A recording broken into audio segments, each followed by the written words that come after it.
Selamat pagi semuanya.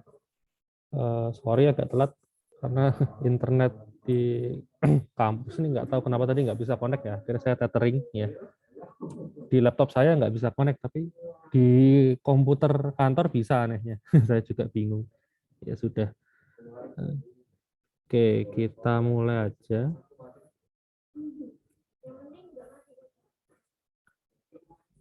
Ya, jadi ini kita sekarang ketemu di kelas ini ya, desain dan evaluasi antarmuka ya. Eh, Perkenalan nggak usah lah ya, kayaknya udah pada kenal juga. Langsung aja ke penilaian ya. Jadi kalau komponen penilaian kita itu ada cukup banyak ya, ada 5 komponen ya. Ada 5 komponen. Jadi yang pertama adalah kuis ya. Kuisnya itu ada 14 kali ya. Tiap pertemuan ada gitu.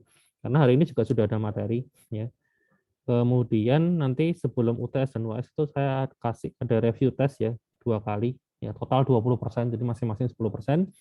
Kemudian ada tugas evaluasi ya. Ini tugasnya tuh bikin laporan ya, bikin paper dari eksperimen ya. Ini dikumpulkannya di pertemuan terakhir ya. Pertemuan terakhir. Jadi masih lama ya, karena kita harus belajar dulu caranya mengevaluasi itu gimana kan. Judulnya kan desain dan evaluasi ya.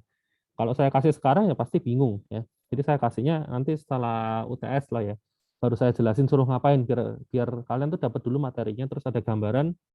Nah, nanti terus baru tahu kita mau ngapain gitu loh. Gitu. Terus yang ini TTS sama TAS ya ujian lah biasa ya. Itu untuk komponennya. Kemudian nah ini materinya ya. Ini kan sebenarnya mata kuliah ini kan anu ya, apa ya? Berkaitan dengan IMK ya. Kalau kemarin mungkin kalian sudah pernah ambil IMK. Nah, jadi gini, kalian mungkin sering dengar istilah UI UX ya. UI UX di UI UX UI UX. Ini kan UI UX ini kan kayak sepaket itu ya, ada UI, ada UX gitu ya.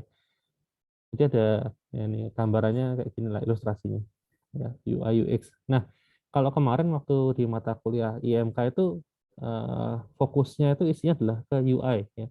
Nah, kalau mata kuliah DEA itu fokusnya ke UX ya. Jadi tahu ya bedanya ya. Gitu. Jadi kalau UI itu fokusnya lebih ke visual ya.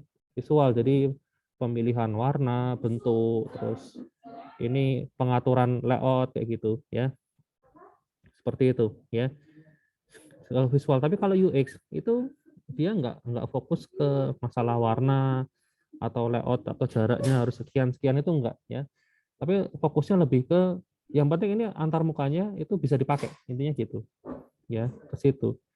Jadi sebenarnya nggak terlalu peduli juga warnanya mau memenuhi aturan apa gitu ya, memenuhi apa guidelines tertentu gitu. Yang penting gampang dipakai itu UX gitu. Tapi antar muka yang baik itu kan harus UI-nya bagus, UX-nya juga bagus ya, nggak boleh cuma satu sisi doang ya. Kalau cuma UX-nya bagus, ya sebenarnya kita bikin, misalnya kalian bikin website itu ya nggak usah pakai CSS gitu, polosan itu UX-nya pasti bagus ya. Karena fungsi-fungsinya udah jelas ya, nggak terlalu ribet gitu ya. Tapi kan jelek ya, dilihat itu secara tidak menarik gitulah ya. Orang mau lihat sekilas saja udah malas pakai gitu. Meskipun sebenarnya waktu dipakai itu gampang ya. Tapi kalau secara visualnya jelek ya juga percuma. Jadi dua-duanya harus seimbang gitu. Nah, di sini saya cuma jelasin aja. Posisi kita itu sekarang kita mata kuliah ini fokusnya ke UX-nya gitu ya. Kalau kemarin IMK itu ke UI-nya gitu. Dan UI itu mungkin kalau di IMK juga masih terlalu generik ya. Nanti untuk yang secara teknisnya ya dibahas di mata kuliahnya masing-masing. Misalnya UI untuk web itu ya di mata kuliah pemrograman web itu ya. Terus UI untuk apa namanya aplikasi mobile itu ya ada di mata kuliah Android, iOS dan seterusnya gitu ya gitu. Jadi paham ya posisi mata kuliah ini ada di mana, yaitu fokusnya ke UX ya gitu. Nah ini materi-materinya ya ya semuanya pakai istilah bahasa Inggris ya. Gitu. Memang anu ya sangat teoritis sekali isinya ya. Nanti nah yang di sini itu akan banyak banyak kalau dulu sih waktu apa namanya kelas offline sih kita bisa praktekin, cuman karena ini online jadi agak susah memang ya gitu. Jadi praktek eksperimen kecil-kecilan di kelas gitu ya. Cuman nggak apa-apa. Apa namanya nanti apa saya juga ada itu sih dulu bikin video ya sama Pak Dito waktu itu kan ngajarnya paralel ya.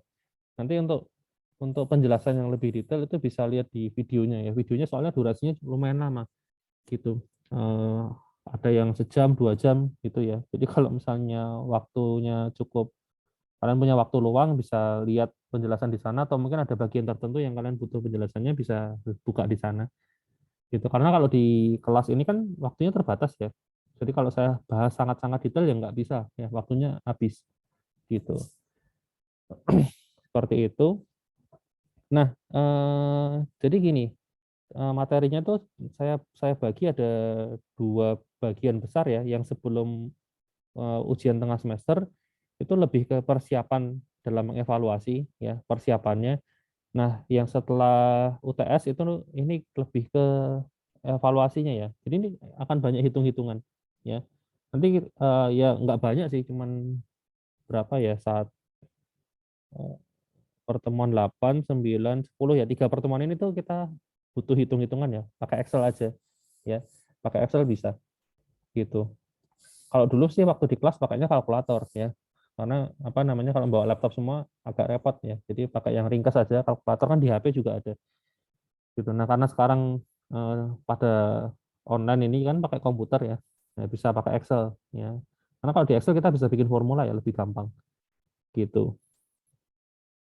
Dan waktu ujian kan juga karena online, jadi kalian bebas ya mau pakai alat apapun ya. Kalau dulu kan ujian nggak boleh bawa laptop ya, jadi pakainya kalkulator gitu. Jadi saya ajarin di kalkulator caranya ngitung gimana, karena sebenarnya fungsi-fungsinya sudah ada, hanya tinggal dipanggil-panggil aja gitu.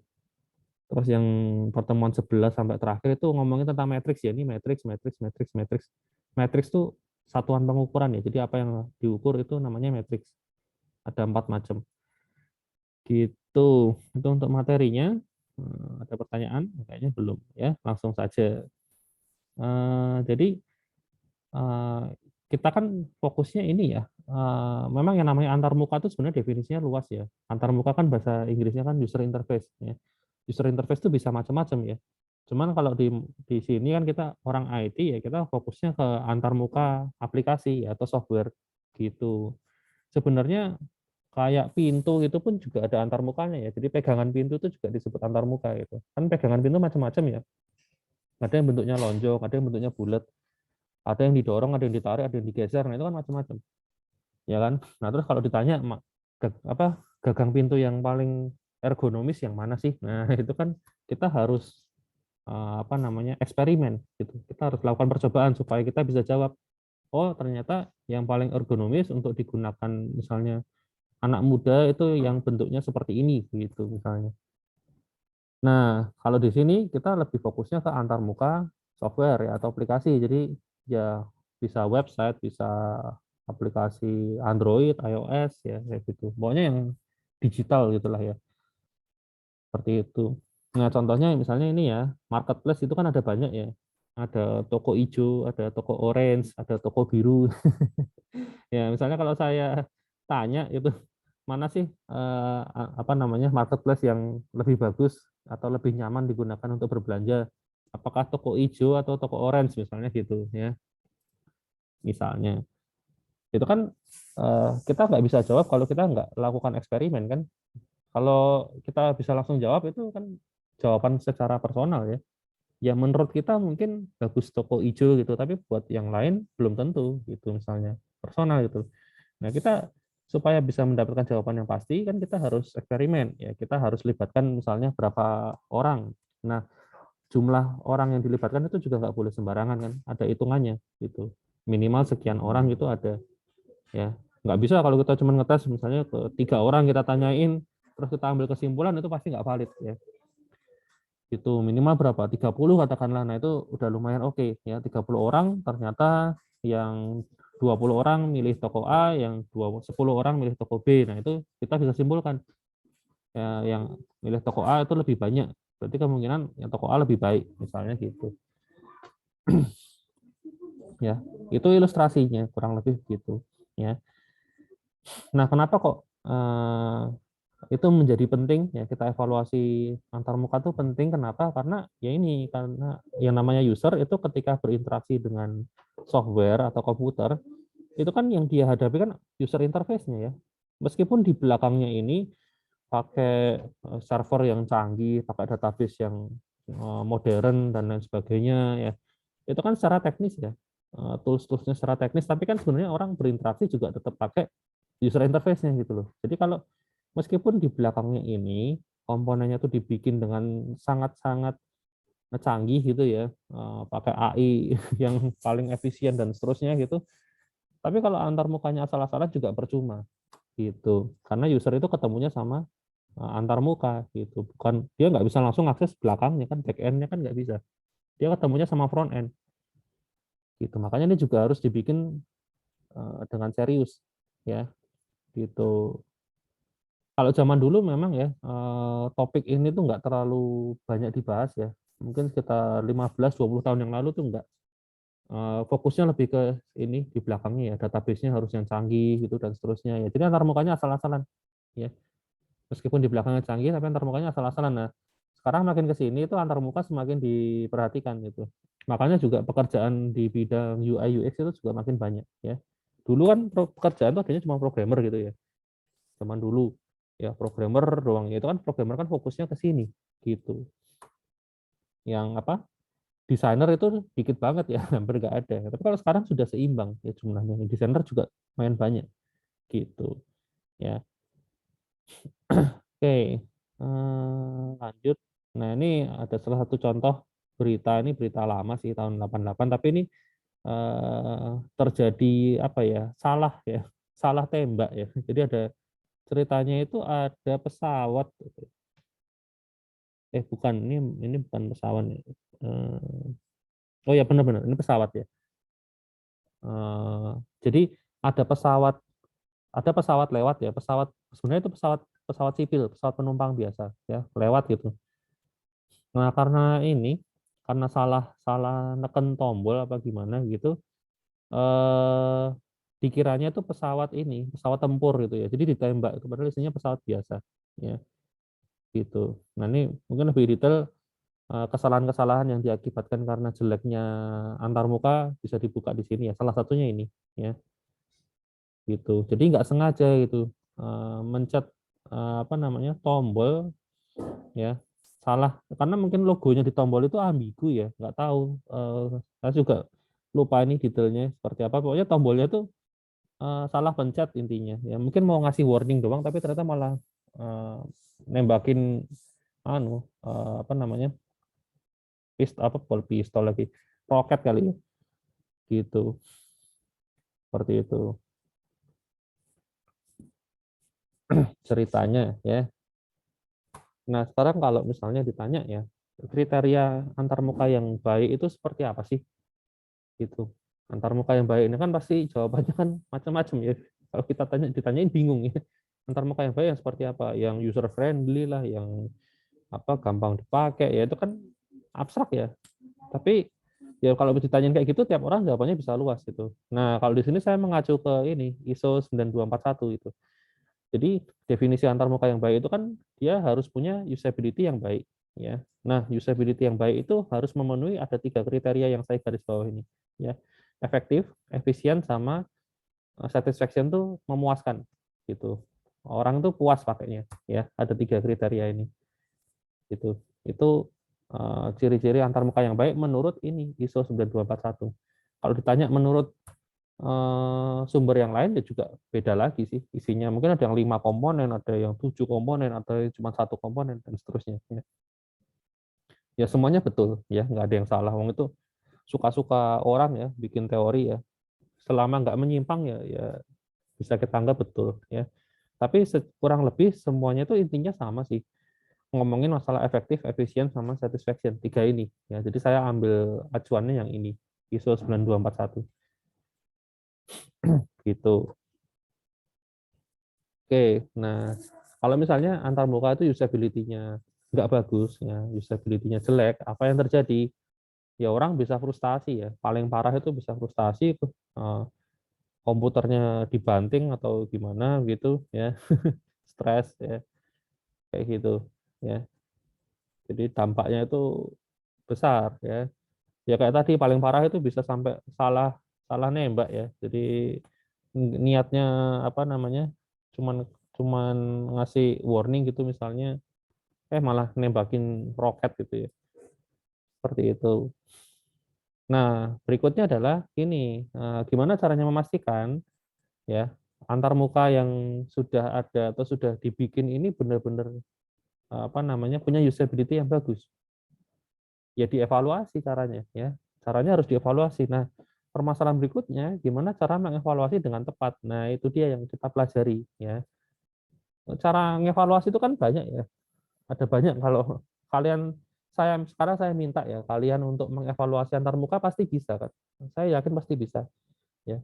Sebenarnya saya suruh kalian menilai ya. Ya tadi ada toko hijau sama toko orange bagus yang mana. Kalian saya suruh nilai pasti bisa kan. Cuma permasalahannya cara kalian menilai itu valid apa enggak gitu loh. Tepat atau enggak. Nah, itu yang dipertanyakan. Kalau cuma asal menilai bisa ya. Cuma nggak tahu tepat apa enggak. Nah, itu ya. Jadi kalau disuruh mengevaluasi atau menilai semua orang bisa, tapi belum tentu tepat. Nah, itu yang kita pelajari ya. Gimana caranya menilai dengan tepat. Gitu. Satu semester itu kita cuma belajar ini, evaluasi dengan tepat gitu. Karena memang caranya banyak dan kasusnya juga banyak ya. Matriksnya macam-macam ya. Jadi kalau misalnya ada sistem seperti ini, cara evaluasinya seperti ini, nah kayak gitu ya. Ya kan apa ya? Antar muka kan nggak hanya satu jenis ya, tapi macam-macam gitu. Jadi eh, kita harus belajar banyak cara gitu untuk mengevaluasi. Oke, nah ini contohnya ya. Misalnya halaman registrasi dari Facebook itu sudah memenuhi kriteria antarmuka yang baik atau belum. Nah, itu ada cara ngukurnya ya, ada matriksnya gitu. Nanti kita bisa simpulkan, oh ini halaman registrasinya sudah cukup baik atau ternyata masih kurang baik dan seterusnya gitu. Demikian juga yang ini ya, mana halaman login yang lebih baik ya, Tokopedia atau Shopee gitu. Ya itu bisa di-compare. Nah, cara compare-nya gimana? Nah, itu nanti kita pelajari ya. Itu contoh-contoh problem yang akan kita jumpai nanti gitu. Nah, di sini apa namanya? Di bidang UX itu ada satu metode ya, namanya user centered design ya. Ini adalah metode yang digunakan untuk mengembangkan antarmuka ya. Jadi antarmuka yang bagus itu adalah antarmuka yang ini apa namanya? Center tuh bahasa Indonesianya apa ya? Yang mungkin yang mengedepankan ya, yang memposisikan user itu sebagai pusatnya gitu ya. Jadi kadang gini loh, misalnya kalian itu anu ya, punya duit dan kalian pengen bikin produk ya, pengen bikin aplikasi apa misalnya marketplace baru yang belum pernah ada sebelumnya ya, punya fitur-fitur canggih gitu misalnya. Nah, kesalahan yang sering dilakukan adalah apa namanya? Kalian tuh langsung bikin aja gitu loh, tanpa tanpa survei, tanpa cari data, tapi langsung bikin aja sesuai dengan kemauan kalian. Saya pengennya gini ya sudah bikin. Gitu. Nah, itu kesalahan yang sering terjadi. Ya, kesalahan yang sangat sering terjadi kebanyakan kayak gitu. Jadi ada orang punya duit pengen bikin aplikasi ya bikin aja langsung gitu tanpa survei gitu. Jadi, nah setelah aplikasinya jadi dirilis orang nggak ada yang pakai. Ya iya karena misalnya orang yang usernya itu nggak merasa butuh atau memang aplikasinya susah dipakai atau ya macam-macam. Ya. Nah makanya kalau mau ngembangin aplikasi ya, terutama dari sisi antar mukanya itu ini kita harus mengedepankan user ya. Jadi user tuh harus dilibatkan dari awal ya, sejak awal ini apa namanya pengembangan ya, pengembangan mulai dari survei, pengumpulan data itu harus dilibatkan gitu sampai sebelum rilis ya, sampai rilis itu harus dilibatkan terus gitu. Itu namanya user centered design. Intinya gitu. Nah, nanti ada metodenya lebih detail, step-stepnya apa aja itu akan dijelaskan di belakang. Ya,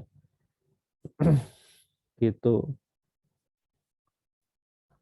Nah, ini ya secara garis besar sih sebenarnya ada 4 step ya, meskipun sebenarnya di dalamnya juga lebih detail lagi ya. Jadi tahap awal yang harus dilakukan biasanya kan requirement gathering ya, ngumpulin data itu. Kalau kalian bikin, ya mungkin pengen bikin marketplace gitu misalnya ya. Tapi kan kalian untuk fitur-fiturnya apa aja itu kan harus survei kita ya, harus survei gitu. Apa sih yang dipengenin user gitu, harus disurvei dulu ya. Itu namanya requirement gathering ya. Nah, kalau sudah dapat datanya ya, baru bikin prototipenya, terus dites ya. Ini tahap 2 ini panjang ya dan dilakukan berkali-kali ya, iteratif gitu loh.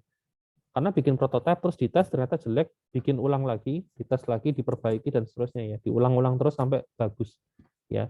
Akhirnya kita masuk ke tahap ini. Siap untuk rilis ya. Nah, siap untuk rilis itu dipastikan lagi ya, dites lagi ke apa namanya? Responden yang lebih luas gitu. Nah, kalau benar-benar sudah oke baru dipublish gitu. Kurang lebih langkah-langkahnya begitu secara garis besar ya. Nah, kemudian sebenarnya siapa sih yang disebut sebagai user gitu. Nah, sebenarnya user itu kalau didefinisikan bisa macam-macam ya. Bisa pengguna sistem, calon pengguna maksudnya ya, atau itu end user namanya. Bisa juga orang yang ngasih kerjaan. Jadi orang yang punya duit tadi juga bisa dibilang sebagai user meskipun dia bukan yang pakai apa namanya aplikasinya, tapi dia juga termasuk user ya. Atau orang yang ini ikutan terlibat saat pengembangan sistem tadi ya, aplikasi tadi itu juga bisa disebut sebagai user. Tapi di sini di mata kuliah ini tuh yang kita sebut sebagai user tuh end user ya. Kita fokusnya ke sini doang ya. Kalau misalnya kalian ngomongin software engineering ini semuanya user ya. Semuanya ini user. Tapi kalau di mata kuliah ini kita fokusnya ke yang paling atas doang, yaitu end user, calon pengguna gitu. Karena kan kita nggak membahas ini ya, gimana cara mengembangkannya, apa pakai pakai apa namanya metode pengembangan software yang seperti apa ya dan seterusnya kan enggak ya, itu kan di mata kuliah RPL ya gitu. Kita kan lebih fokus ke ini kebutuhan antarmuka ya, UX-nya gitu. Jadi yang kita perhatikan hanya end user aja gitu. Yang stakeholder ini kita abaikan ya gitu. Ada pertanyaan dulu mungkin sampai di sini? Adakah yang mau ditanyakan dulu? Tidak ada. Oke. Tadi seperti yang saya bilang ya, tahap awal itu adalah requirement atau ngumpulin data ya. Ngumpulin data tuh apa namanya? Caranya tuh banyak ya. Ada 3 ya. Secara umum ada 3 ya. Saya yakin kalian sudah pernah tahu kan pelajaran zaman sekolah kan. Biasanya di pelajaran bahasa Indonesia ada ya cara-cara pengumpulan data itu ya. Saya ingat dulu waktu SMP atau SMA pernah diajarin gitu ya. Jadi ada observasi, ada wawancara, ada kuesioner ya. Ini 3 metode pengumpulan data ya. Bedanya apa sih? Nah, bedanya adalah yang pertama dulu ya, observasi. Observasi itu pengamatan ya, pengamatan. Nah, caranya mengamati gimana? Ya kalian tinggal apa namanya? Duduk diem gitu sambil melihat ya. Kalau ada yang perlu dicatat ya dicatat gitu. Tanpa ada interaksi dengan objek yang diamati ya. Gitu. Misalnya kalian mau mengamati apa? Traffic jalan raya gitu ya. Tingkat keramaian jalan raya di perempatan X gitu ya. Ya udah kalian duduk aja di perempatan itu terus ngamatin aja gitu. Seperti itu. Atau mengamati perilaku ini, perilaku wisatawan gitu ya. Misalnya kalian di tempat wisata gitu ya. Pengen lihat orang kalau wisata ke pantai itu ngapain aja sih? Ya sudah kalian datang aja ke pantai, duduk terus kalian ngamatin aja gitu. Itu namanya observasi ya. Gitu. Jadi observasi itu cuma lihat doang, lihat dan mencatat mungkin ya, mengamati gitu. Tanpa tanpa kita berinteraksi dengan wisatawan tadi enggak ya. Jadi kita enggak nyamperin terus ngajakin ngomong gitu enggak ya. Nah, observasi sendiri ada 2 cara ya, langsung dan tidak langsung. Kalau langsung tuh ya kalian datang langsung ke lapangan, tapi kalau yang tidak langsung tuh kalian lihat lewat rekaman atau CCTV ya. Intinya nggak langsung terjun ke lapangan. Ya cuman itu aja bedanya. Oke, itu observasi ya. Observasi itu tanpa ada interaksi. Nah, yang berikutnya wawancara. Nah, kalau wawancara itu ada interaksi ya. Jadi kalau kalian pengen mengamati apa saja sih yang dilakukan oleh wisatawan di pantai gitu misalnya, ya kalian tanya aja langsung ya. Tanya, ya itu namanya wawancara. Ya, jadi gitu. Kalian samperin satu dua orang, kalian tanya-tanya gitu itu namanya wawancara. Ya. Wawancara sendiri ada dua macam juga. Ada yang terstruktur, ada yang fleksibel. Kalau terstruktur itu kalian sudah punya daftar pertanyaan yang jelas ya. Kalian punya 5 pertanyaan itu yang akan kalian tanyakan ya. Kalau yang fleksibel itu cuma kayak ngobrol-ngobrol aja ya. Jadi ya bisa kesana kemari ya. Pertanyaannya juga nggak jelas ada berapa ya. Pokoknya asal ngobrol aja gitu ya. Seperti itu. Jadi nggak nggak ada pertanyaan tertentu yang ditanyakan ya cuma ngobrol aja ya itu fleksibel gitu. Itu wawancara. Nah, yang ketiga adalah kuesioner. Kalau kuesioner ini yang paling sering dipakai ya sepertinya ya. Kalian mungkin kalau kalau sekarang sih pas zaman COVID sih kayaknya agak jarang ya. Tapi kalau dulu apa namanya sebelum COVID itu kayaknya sering orang nyebar kuesioner karena saya sering ya misalnya pernah itu saya servis motor ya di bengkel saya lagi nunggu tiba-tiba ada disamperin mahasiswa gitu ya mahasiswa tingkat akhir menyebar kuesioner gitu. Kalau enggak di tempat keramaian itu ya atau di mall atau di mana itu beberapa kali saya pernah disamperin buat ngisi kuesioner. Gitu. Nah, kuesioner kenapa jadi metode yang paling populer karena apa namanya? Kuesioner itu biasanya sifatnya anonim ya. Jadi kalau kalian perhatikan ya, kuesioner yang bagus itu dia tidak menyebutkan adanya identitas gitu ya. Jadi kita biasanya nggak perlu nulis nama, nggak perlu nulis alamat, jadi paling hanya jenis kelamin dan usia biasanya itu ya. Atau mungkin ada tambahan tingkat pendidikan gitu. Tapi identitas kita tuh anonim. Jadi ketika sudah dikumpulkan ya, kertas-kertas kuesioner tadi dikumpulkan misalnya ada 100 kuesioner. Nah, si orang itu nggak tahu ya. Ini punyanya si A, ini punyanya si B itu harusnya dia nggak tahu. Ya itu kuesioner yang bagus. Tapi kalau di kuesioner tuh sampai harus nyebutin nama, identitas, ya berarti itu kurang bagus ya karena kuesioner tuh harusnya sifatnya anonim ya. Tujuannya biar apa? Biar kalau orang ngisi itu dia itu nggak sungkan gitu loh. Kalau misalnya kita harus ngisi identitas kita ya, nama kita ditulis, terus apa namanya alamat ditulis, nomor HP ditulis, itu kalau kita mau ngasih apa namanya nilai yang jelek-jelek itu, biasanya kan kalau kuesioner kan setuju, tidak setuju gitu ya. Nah, biasanya kita ngasihnya kalau kalau identitas kita itu harus ditulis, biasanya kita tulisnya bagus-bagus ya, sangat baik, sangat baik, sangat baik itu. Ya, kita nggak bisa jujur itu. Tapi kalau misalnya apa namanya identitasnya anonim, kita bisa lebih jujur. Ya, mau nulis yang jelek-jelek juga nggak masalah, atau namaku juga nggak kelihatan kok, gitu. Ya, itu. Jadi itu keunggulan dari kuesioner ya, sifatnya anonim ya. Kalau sekarang sih kayaknya kebanyakan pakai Google ya, Google Form ya. Kuesionernya online pakai Google Form gitu. Eh, jadi apa namanya? Dan di situ juga ya harusnya anonim juga sih, nggak perlu masuk. Biasanya kalau kalau ngisi online tuh kan defaultnya ada emailnya ya, emailnya kecatat, nah itu bisa dimatikan mungkin ya supaya nggak kelihatan siapa yang ngisi gitu. Nah, kuesioner juga ada dua macam ya, ada yang tertutup dan ada fleksibel ya. Mirip kayak wawancara tadi. Kalau tertutup itu jawabannya itu terbatas ya, kayak pilihan ganda itu. A, B, C itu ya. Kalau nggak A ya B ya C, suruh pilih salah satu. Tapi kalau yang fleksibel itu bisa nulis bebas ya, pakai tulisan gitu ya. Nah, cuma kekurangannya kalau yang fleksibel itu susah dirangkum ya. Ini susah dirangkum. Jadi kalau mau apa kalian ada yang isi ada 1.000 orang, ya kalian harus baca satu-satu ya. Kalau yang ini kan pilihannya tuh jelas, jadi bisa langsung di summary gitu loh. Jadi pakai Excel itu bisa langsung di sum gitu, langsung keluar hasilnya, nggak usah dibaca satu-satu. Gitu. Kalau yang tertutup ini ya, karena pilihannya cuma ABC gitu, ya. Itu.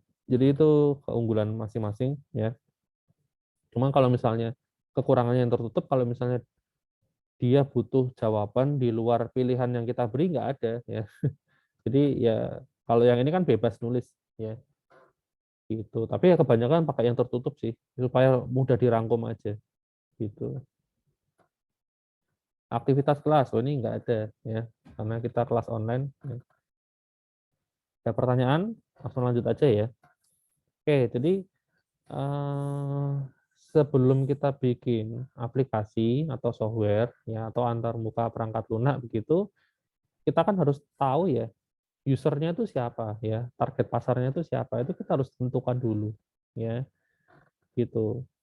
Jadi kan karena yang namanya apa eh, antar muka ya perangkat lunak gitu kan bisa jadi karakteristiknya macam-macam gitu, karakteristik penggunanya. Contohnya Facebook ya, Facebook itu sangat luas sih menurut saya ya. Hampir semua kalangan umur itu pakai, meskipun mayoritas tuh orang tua ya kayaknya ya. Kalau anak-anak muda tuh kayaknya sudah banyak yang meninggalkan Facebook sih kalau saya amati ya. Lebih suka yang lebih baru ya, kayak misalnya Instagram atau TikTok ya mungkin ya.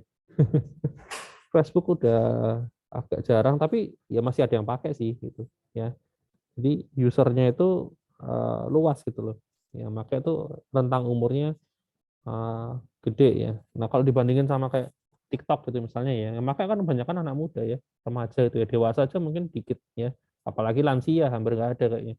Ya, gitu. Jadi kita kalau mau bikin aplikasi atau perangkat lunak itu harus tahu dulu ya, usernya itu siapa ya. Karakteristiknya seperti apa gitu. Itu harus ditentukan di awal. Karena itu akan berdampak ke antar muka yang mau dibikin. Gitu. Nah, contohnya ya kayak mesin ATM. Ini mesin ATM tuh semua orang bisa pakai ya. Jadi usernya luas gitu ya, dari anak pelajar ya sampai lansia harusnya bisa pakai. Nah, ini kita harus pikirin ya. Nah, ini dibikin grupnya ya. Ini grup anak muda, terus ini grup orang dewasa, ini grup lansia itu ya. Terus ditulis karakteristiknya masing-masing gitu ya. Nanti supaya ATM itu kalau mau dipakai ke 3 grup ini tuh semuanya bisa pakai dengan nyaman gitu ya. Jangan sampai yang bisa pakai hanya anak muda doang misalnya, atau yang bisa pakai hanya lansia doang ya. Kalau lansia tuh biasanya hurufnya harus besar-besar, warnanya harus jelas gitu ya. Seperti itu. Makanya itu kalau kalau kalian amatin ATM itu kan antar mukanya tuh nggak ada yang bagus ya. Kalau menurut apa namanya anak muda gitu mungkin antar mukanya kan plain ya, cuman tulisan udah gitu, tulisannya aja hurufnya gede-gede gitu ya, nggak ada yang bisa bikin antar mukanya interaktif kayak kayak website itu ya, tombolnya ada berwarna macam-macam itu kan kayaknya nggak ada ya, jarang lah. Saya pernah nemu tapi kayaknya cuma 1 atau 2 ATM, sisanya tuh jadul gitu loh, tombolnya ada di kiri sama di kanan terus udah ya, dan itu nggak ada hiasannya apa-apa ya, polos doang gitu. Layarnya kalau nggak biru ya putih ya. Kalau layarnya biru biasanya fontnya warnanya kuning ya. Kalau layarnya putih ya fontnya hitam. Cuman itu aja ya. Gitu. Tapi nggak ada fontnya pakai font apa misalnya pakai Arial atau pakai yang artistik itu kan enggak ya, fontnya biasa itu ya.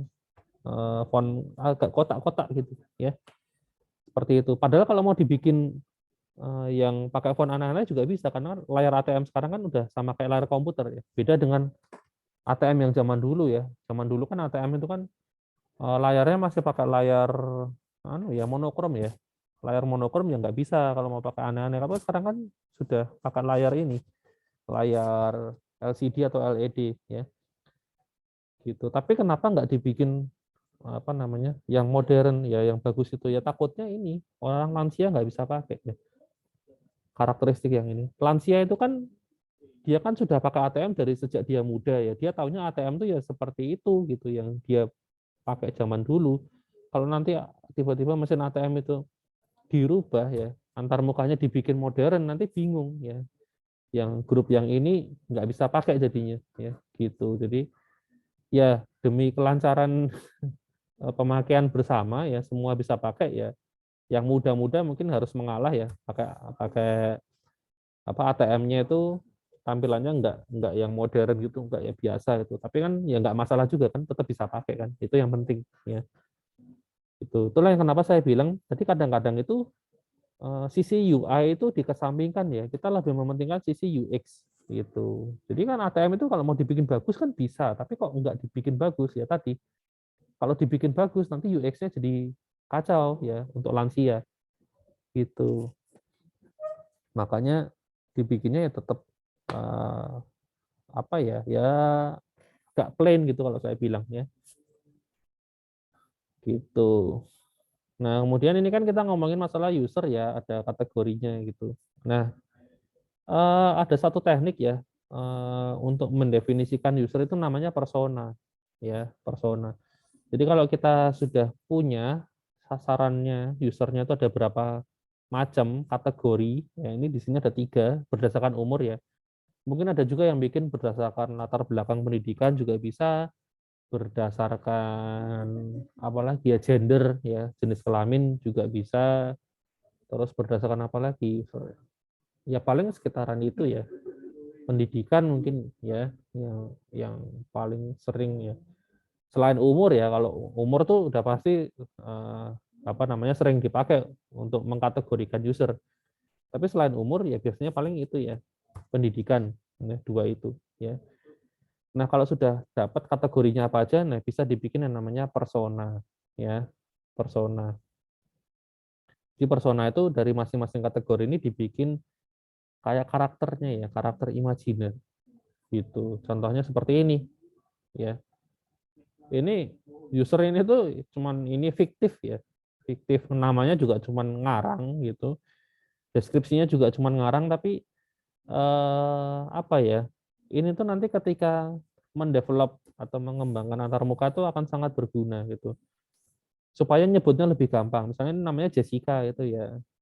Nanti misalnya ketika ngembangin antarmuka gitu, kita bikin antarmukanya seperti ini gitu. Terus kita bisa langsung bilang nanti Jessica bisa pakai nggak ya gitu kan, lebih enak kan nyebutnya, nyebut langsung nama daripada ini nanti kategori lansia itu bisa pakai nggak atau gimana gitu ya. Jadi kalau ada ada personanya tuh seolah-olah tuh orangnya tuh ada ya, calon calon penggunanya tuh ada ini loh, tapi hanya hanya fiktif gitu loh, tapi seolah-olah ada ya, gitu. Jadi kayak kayak ini nih, kayak orang halu gitu ya. Maksudnya orangnya ini tuh cuma karakter fiktif tapi seolah-olah kita anggap ada gitu ya. Itu tuh namanya persona. Ya ini banyak dipakai ya meskipun kedengarannya agak aneh gitu ya. Tapi ternyata kalau di apa namanya? Di company gitu, di perusahaan itu ada pakai teknik seperti ini gitu. Jadi kalau kalau mereka discuss tuh lebih mudah gitu ya. Seolah-olah gitu. Oke, itu tadi ngomongin masalah user ya. Nah, satu lagi ada yang namanya domain ya. User itu kan calon pengguna, ini jelas ya. Karakteristiknya bisa macam-macam, bisa umur, bisa jenis kelamin. Kalau sini ada lagi keterbatasan fisik ya. Itu juga bisa sih ya. Tapi itu biasanya kaitannya sama umur ya. Makin tua kan fisiknya makin terbatas ya. Ngetiknya makin lambat, penglihatan makin nggak jelas itu kan. Itu, tapi kaitannya sama umur ya. Nah, satu lagi ada yang namanya domain ya. Kalau domain itu semacam pengetahuan dasar ya. Itu kadang-kadang tuh yang namanya antar muka tuh nggak semua orang bisa langsung pakai ya. Ada domain tertentu yang dibutuhkan gitu. Kalau kayak sosial media itu ya itu nggak butuh domain ya, semua orang bisa pakai. Marketplace juga sama, semua orang bisa pakai.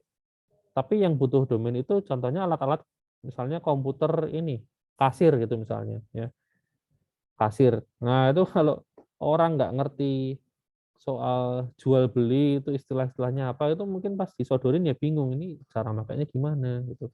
Atau yang paling gampang ini komputer di rumah sakit ya. Ini komputer untuk USG ya, USG untuk meriksa kehamilan tuh loh.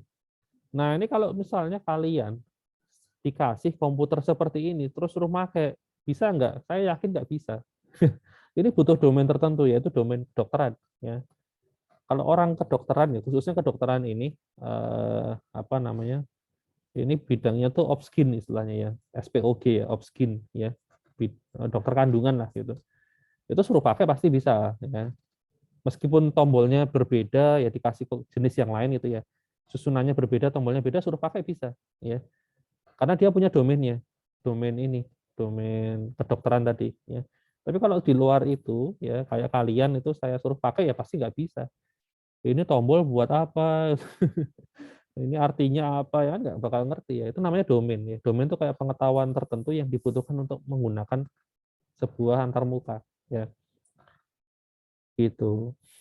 Itu namanya domain. Ini juga kalau kalian misalnya disuruh bikin ya, eh, bikin antarmuka untuk aplikasi ini USG ya, aplikasi USG ini kan yang bikin juga tetap orang IT ya, bukan dokter kandungan. Dokter kandungan suruh bikin ini nggak bisa ya, yang bikin tetap orang IT. Cuman problemnya adalah orang IT nggak ngerti ini apaan itu ya.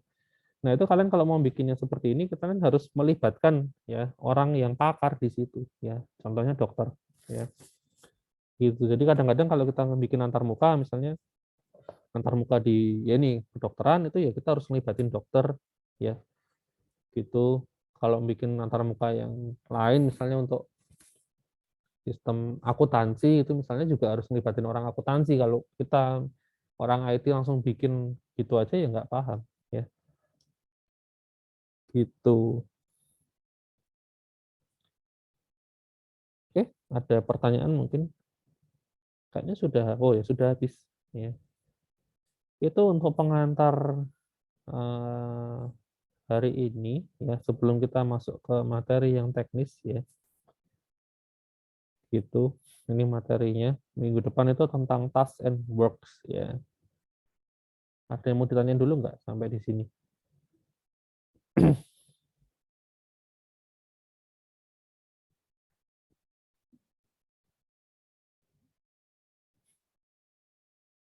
Tidak ada sepertinya.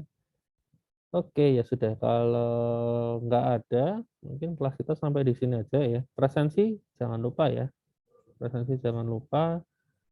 Oke, kalau gitu sampai ketemu lagi minggu depan ya. Oh ya, nanti jangan lupa join itu ya. Nanti untuk Moodle-nya ya atau LMS ya. Nanti saya posting di apa namanya Ikhlas untuk linknya, sama grup Telegramnya saya juga lupa ya, belum bikin. Nanti juga saya posting lagi di Ikhlas ya, gitu. Supaya nanti kalau saya ngasih pengumuman lewat situ aja ya. Kalau lewat Ikhlas soalnya kadang-kadang kan kita harus ngecek baru tahu ya, gitu. Oke. Ya sudah kalau gitu saya tutup kelasnya ya. Sampai ketemu lagi minggu depan. Oke, thank you semuanya. Terima kasih, Pak.